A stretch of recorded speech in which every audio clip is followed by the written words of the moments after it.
morning, dear hearts. We are on lesson 169. By grace I live, by grace I am released.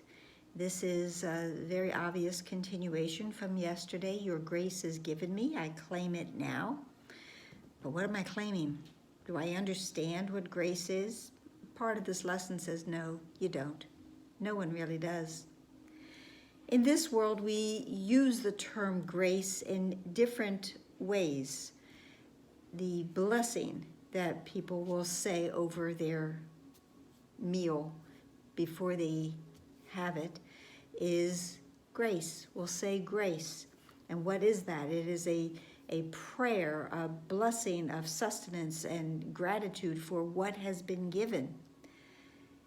It is said that certain people walk in grace. They are very graceful. They are grace-filled. And how does that translate? It translates in that they are elegant.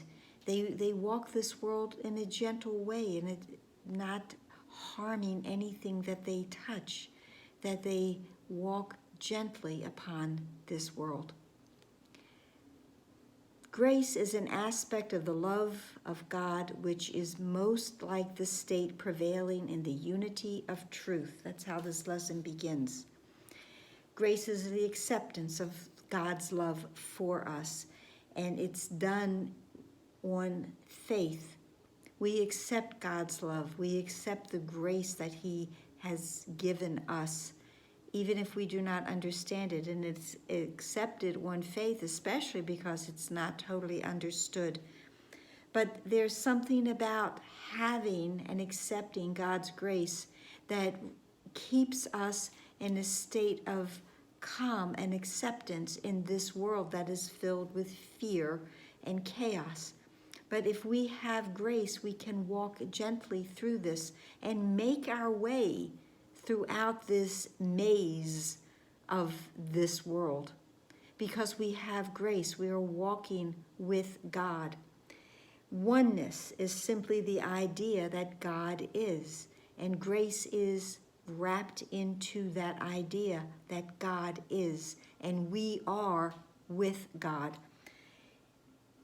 When that is accepted, it is something that cannot be spoken about. It says there are no lips to speak and no part of the mind sufficiently distinct to feel that it is now aware of something not itself.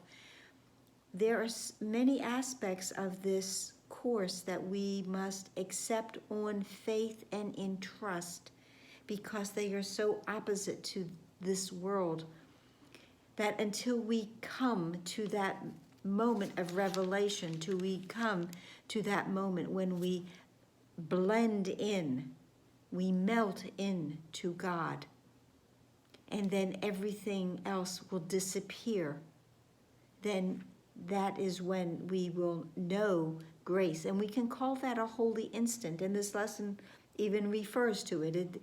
These grace-filled moments are holy instances.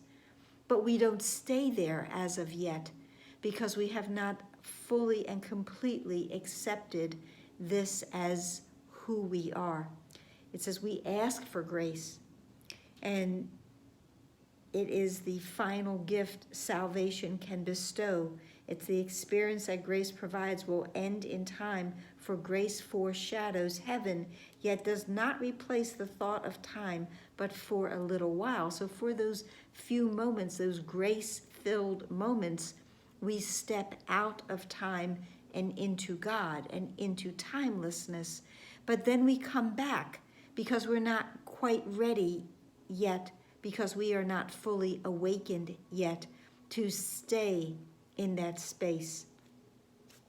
Again, this lesson says there's no need to further clarify what no one in the world can understand.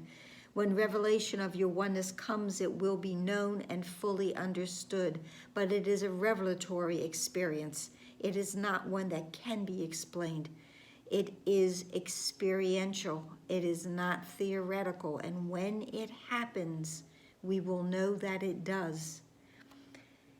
The learning goal for today does not exceed this prayer, this final prayer that it says, by grace I live, by grace I am released, By grace I give, by grace I will release. Because within this idea, this aspect, this state of grace, there is full and perfect forgiveness, clearing the way that we may have the grace-filled experience, the recognition that this world, I will move beyond.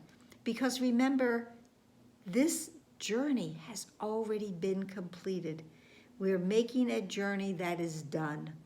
That's why it's the journey without distance, because we've already arrived. So today, we will accept God's grace, live by God's grace, and release with God's grace. And that will place us in those moments out of time. When we return, we will never be quite the same, because we will return with the memory and the ability to truly bless this world. I hope that helped. So, if you enjoy these little bits of wisdom that I'm choosing and hoping to share with you, then please come back tomorrow for more. We'll see how this works. And please comment, and please like, and of course, please pray. Namaste.